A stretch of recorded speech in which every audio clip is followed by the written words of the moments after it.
Brokerage reports कौन सी आई हैं, जरा उस पर भी नजर डाल लेते हैं। हमेशा की तरह वरुण दुबे हमारे सहयोगी हमारे साथ जुड़ गए हैं। वरुण, बताइए आज कौन कौन सी रिपोर्ट्स है, कहाँ नजर रहने वाली है आज? देखिए, आज सबकी नज़र एक ही स्टॉक पे रहने वाली है और वो है बीएसई लिमिटेड पे। और इसी पे रिपोर्ट आई है, जेफरीज की रिपोर्ट है। होल्ड का कॉल है, 5250 के लक्ष्य जो है वो इन्होंने बरकरार रखे हैं। अब इनका कहना है कि जो सेबी का कंसल्टेशन पेपर आया है एक्सपायरी को लेके, उसका इम्पैक्ट जो है यहाँ पे आपको देखने मिलेगा।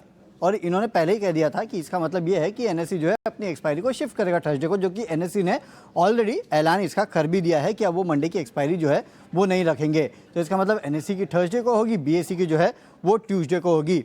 इसके चलते अब होगा ये कि बीएसई के ओवरऑल वॉल्यूम्स को लेकर और मार्केट शेयर को लेकर जो सबसे बड़ा कंसर्न था वो शायद अब खत्म हो जाएगा। और ऐसा अनुमान लगाया जा रहा था कि मार्केट शेयर इम्पैक्ट जो है और ईपीएस इम्पैक्ट जो काफ़ी ज़्यादा हो सकता है, करीब 12% के आसपास का माना जा रहा था, वो इम्पैक्ट जो है अब नहीं होने वाला है। हालांकि अभी भी जो ओपन इंटरेस्ट की लिमिट है, ओआई लिमिट है, उस पर क्लैरिटी जो है वो बाकी है। हालांकि इसका बीएसई पे कोई बहुत बड़ा इम्पैक्ट नहीं होने वाला है। इनका कहना है कि जो गिरावट आई थी इस खबर के बाद स्टॉक में, उसकी पूरी रिकवरी जो है वो शायद आपको देखने मिल सकती है।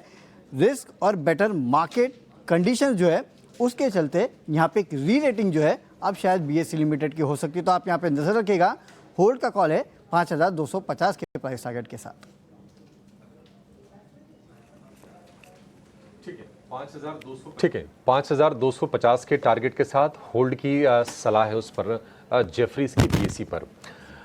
एक राय विवेक जी आपसे चाहिए, क्योंकि हमने देखा था कि जब एनएसई ने डिसाइड किया कि अपने एक्सपायरी के दिन को वो चेंज करेंगे, उसके बाद हमने बीएसई में प्रॉफिट टेकिंग देखी।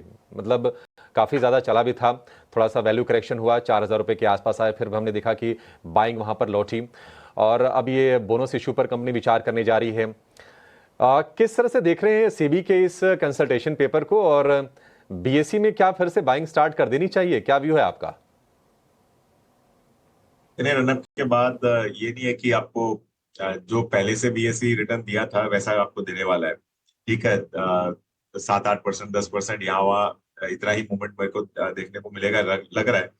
लेकिन ये जो टसल चल रहा है एनएसई और बीएसई के बीच में, ये एक तरीके से आप समझ सकते हो कि इन्वेस्टर्स के लिए भी हेल्दी है। लेकिन हाँ, नियम और रूल्स बार बार बदलने नहीं चाहिए।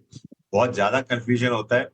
इनफैक्ट मैं ट्रेडर नहीं हूँ तो ज्यादा एफ एंड ओ करता नहीं हूँ, फिर भी वॉलेटिलिटी को तो देखना ही पड़ता है। और ये बार बार जो फेरबदल होता है उसका नेगेटिव इफेक्ट सब इन्वेस्टर्स पे भी पड़ता है। तो अच्छी चीज है अगर सेबी इसको एकदम स्टैंडर्डाइज कर दे बाकी चीजों के जैसे।